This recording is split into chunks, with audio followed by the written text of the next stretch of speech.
Hi అండి, అందరికీ నమస్కారం అండి. ఈరోజు నేను చేసే పీతల కర్రీ చూపించబోతున్నానండి. నేను చేసే పద్ధతిలో చూపిస్తానండి. పీతలు 1 కిలో తెప్పించానండి.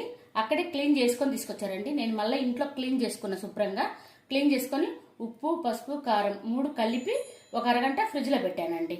దానికి కావాల్సిన మసాలా అండి: చిన్నుల్లిపాయలు, అల్లం, జీలకర్ర, మిరియాలు, ధనియాలు, ఉల్లిపాయలు 2 ఉల్లిపాయలు, 1 టమోటా అండి, ఎండు కొబ్బరి పొడి 1 స్పూను, 2 లవంగాలు, 1 చెక్క అండి, ఉసిరికాయ అంతా చింతపండు పిసికి పెట్టుకున్నానండి.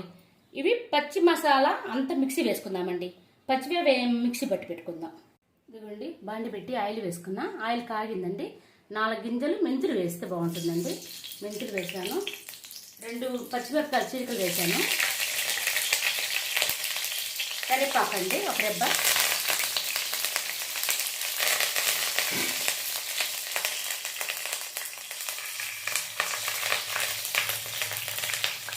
ఇదిగోండి, మనం మిక్సీ వేసుకున్నాం కదండి, అంతా మసాలా అంతా పచ్చి మసాలా అది వేసుకున్నామండి. ఇది బాగా ఎర్రగా వేగనిద్దామండి నూనెలో. ఇదిగోండి, ఆయిల్ సపరేట్ అయింది చూడండి, బాగా వేగిపోయింది. ఇప్పుడు మనం పీతలు వేసేసుకున్నామండి. ఈ పీతల్ని పూర్తిగా 5 నిమిషాలండి, ఒక 5 నిమిషాలు మసాలాలో బాగా మగ్గనిద్దామండి.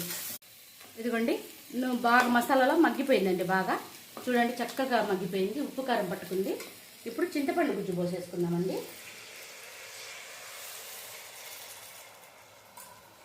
సరిపడా నీళ్ళండి. ఉడికేదానికి కరెక్ట్గా 20-25 నిమిషాలు అయిపోయిందండి కర్రీ. ఇంకా బాగా ఉడకనిద్దామండి. ఉప్పు కారాలు ఈ టైంలో చూసుకోండి. సరిపోతే ఇప్పుడు కలుపుకోవచ్చండి. ఉప్పు కారాలు ఎవరికి టేస్ట్ తగ్గట్టు వాళ్ళు కలుపుకుంటే సరిపోతుందండి.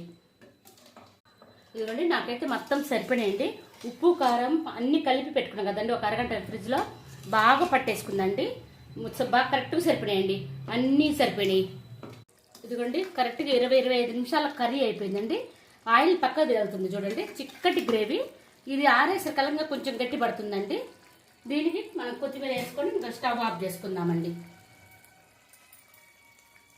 నేను చేసే పద్ధతిని ఒక్కసారి చూసి చేయండి. నచ్చితే మాత్రం లైక్ చేయండి.